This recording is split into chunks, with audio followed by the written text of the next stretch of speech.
Assalamualaikum warahmatullahi wabarakatuh.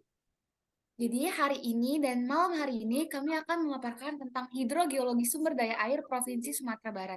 Dengan anggota kelompok saya, Shain Michelle Simanjuntak, NIM 121150050, Sodika Mawarni dengan NIM 121150048, Ridho Lembantoruan dengan NIM 121150018, Julius Harada Sihombing dengan NIM 121150046, Henry Hasnungan Nababan dengan NIM 121150012, Retno Anggraini dengan NIM 121150032, Riri Novitasari dengan NIM 121150010, Enrico Landai Tanaibaho dengan NIM 121150098, dan Fabriel Riza Aprilianda dengan NIM 121150070.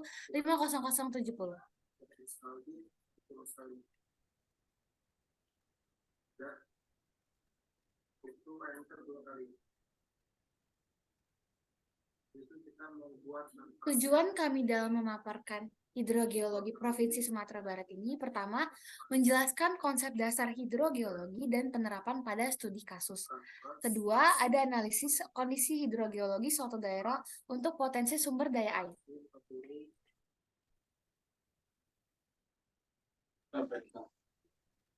Berikut merupakan kajian hidrogeologinya. Kondisi hidrogeologi Provinsi Sumatera Barat memiliki sumber daya air yang cukup besar. Jika dilihat dari jumlah sungai dan danaunya, jumlah sungai di Provinsi Sumatera Barat mencapai 606 sungai, yang sebagian bermuara ke Samudra Hindia di pantai barat, dan sebagian lagi ke arah pantai timur, Pulau Sumatera. Wilayah Sumatera Barat yang dialiri sungai ini dapat dibagi atas 9 satuan wilayah atau SWS. SWS Akuaman, Pulau Siberut, Natal Batahan, Kampar, Batanghari, Silaut, Rokan, Indragiri, dan Masang. Sumber air sungai tersebut berasal dari pegunungan dan danau. Danau di atas, danau di bawah, danau Maninjau, dan danau Singkarak. Danau Singkarak yang terletak di Kabupaten Solok dan tanah datar mempunyai luas 13.011 km persegi. Danau Maninjau terdapat di Kabupaten Agam mempunyai luas 9.900 km persegi. Sedangkan danau di atas memiliki 3.150 km persegi. Danau di bawah 1.400 km persegi, dan Danau Talang 1,2 km persegi terdapat di Kabupaten Solok. Pendahuluan. Geologi regional. Sumatera Barat berdasarkan letak geografisnya tepat dilalui garis khatulistiwa. Garis lintang 0 derajat, tepatnya di Kecamatan Bonjol, Kabupaten Pasaman. Karena itu, Sumatera Barat mempunyai iklim tropis dengan rata-rata suhu udara 25,78 derajat Celcius. Dengan rata-rata kelembapan yang tinggi yaitu 86,67% dengan tekanan udara rata-rata berkisar 994,69 MB. Pengaruh letak ini, maka menurut ketinggiannya wilayah di Provinsi Sumatera Barat sangat bervariasi mulai dari dataran rendah di pantai dengan ketinggian 0 meter, dataran tinggi pegunungan dengan ketinggian melebihi 3.000 meter di atas permukaan laut, luas areal yang mempunyai ketinggian 0 sampai 100 meter, DPL meliputi 1.286.793 hektar atau dengan persenannya 30,1%. Daerah dengan ketinggian 100 sampai 500 meter DPL mencapai 643.552 hektar, 15,21%. Antara 500 sampai 1.000 DPL seluas 1.357.045 hektar. Antara 1.000 sampai 1.500 terdapat 767.117 hektar. Daerah dengan ketinggian 1.500 sampai 2.000 mdpl tercatat 113.116 hektar. 2,67% dan sisanya daerah dengan ketinggian di atas 2.500 mdpl. Ini terdapat peta geologi regional Sumatera Barat yang sudah kami sajikan, bisa dilihat.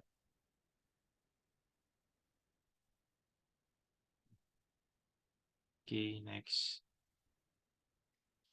Dan ini tabel pembagian wilayah administrasi yang bisa dibaca juga.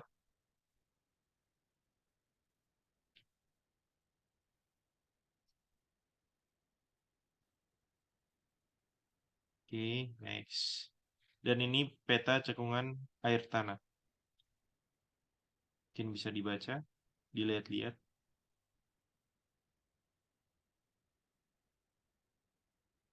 Oke, next. Selanjutnya, merupakan hidrostratigrafi Sumatera Barat. Hidrostratigrafi dari pendekatan geologi regional Sumatera Barat. Hidrostratigrafi adalah suatu model untuk menggambarkan stratum geologis penyusun aquifer, yang dalamnya berisi informasi tentang karakteristik air tanah. Pada penelitian ini dilakukan pengolahan data sekunder dari beberapa literatur yang membahas mengenai sistem air tanah. Hal ini diperlukan untuk mengetahui kondisi hidrostratigrafi Sumatera Barat yang dihubungkan pada struktur geologi dan litologi batuan pada daerah penelitian. Kondisi hidrostratigrafi Sumatera Barat jika dilakukan pendekatan dari sisi geologi regional menunjukkan bahwa Sumatera Barat cukup berpotensi membentuk banyak aquifer untuk menyimpan air tanah. Ditinjau dari jenis-jenis litologi batuan daerah tersebut, terdiri dari aluvium, kipas aluvium, aluvial, tuf, dan beberapa jenis batuan kristal seperti granit. Struktur geologi di Sumatera Barat juga dapat membentuk cekungan air tanah. Terlebih dari peta regional yang ada, terdapat patahan yang memanjang dari barat laut sampai ke bagian tenggara Sumatera Barat. Sehingga di daerah tersebut sangat berpotensi menjadi daerah resapan air.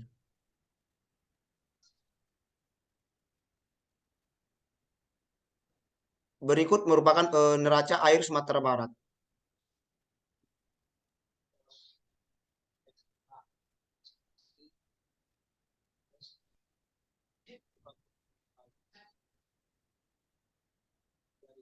Next.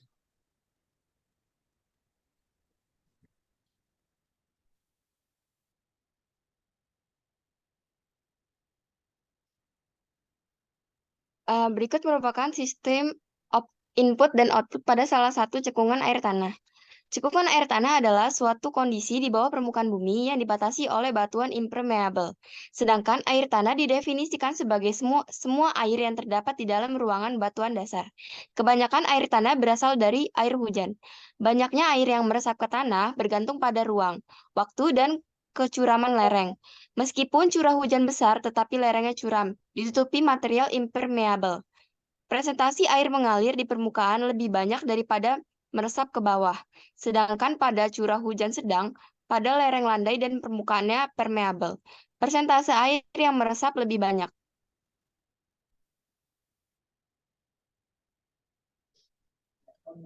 Potensi curah hujan menjadi sistem input pada cekungan air tanah, yang juga tergantung pada kondisi geologi pada setiap daerah, sehingga mempengaruhi banyaknya kadar air tanah di setiap daerah yang berbeda. Selain itu ada juga dikatakan kadar air tanah tertekan, sehingga air tanah naik ke permukaan dalam bentuk sungai, kemudian mengalir kembali ke laut, lalu menguap dan menjadi uap air. Ini merupakan output dari tanah yang berada di dalam cekungan. Salah satu cekungan air tanah di daerah Sumatera Barat adalah cekungan air tanah Payakumbuh. Sehingga cekungan air tanah di daerah ini sangat berpotensi menghasilkan sistem input dan output. Ditambah daerah ini juga banyak dialiri oleh aliran sungai yang dapat menggambarkan hasil output dari cekungan air tanah. Ini dapat dilihat pada peta cekungan air tanah daerah Sumatera Barat.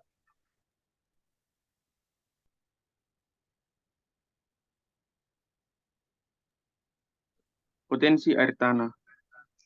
Potensi air tanah dapat dilihat dari peta hidrologi dan tipologi aquifer yang memberikan informasi bahwa potensi air tanah di Sumatera Barat sangat besar. Hal ini didirikan dari formasi batuan yang berlitologi aluvium, aluvial, dan lain sebagainya. menghasilkan jenis akuifer berdasarkan dari masing-masing litologi batuan. Data informasi.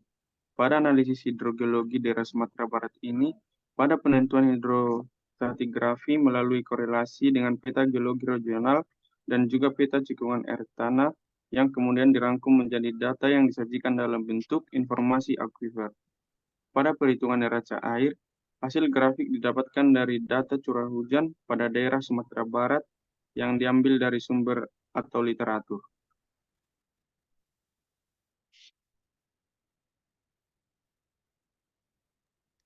Selanjutnya yaitu hasil analisis kajian hidrogeologi daerah Sumatera Barat.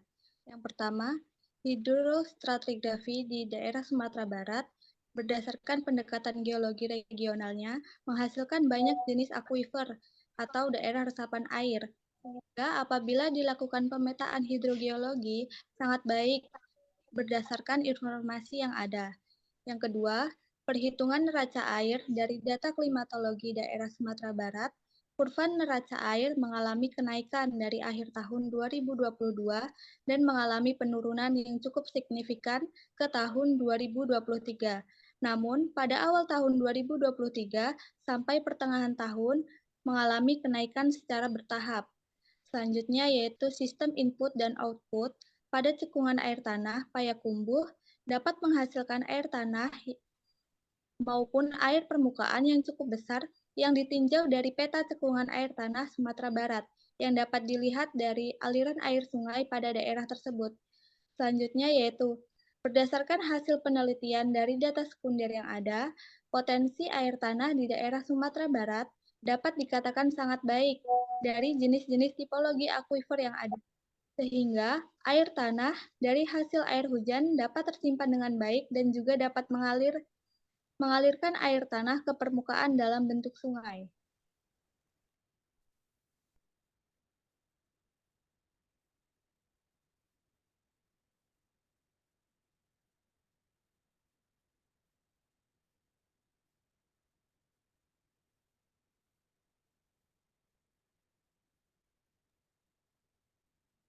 Sekian dari pemaparan hidrogeologi Provinsi Sumatera Barat. Kurang lebihnya mohon maaf. Kami dari kelompok Provinsi Sumatera Barat pamit untuk mundur diri. Terima kasih.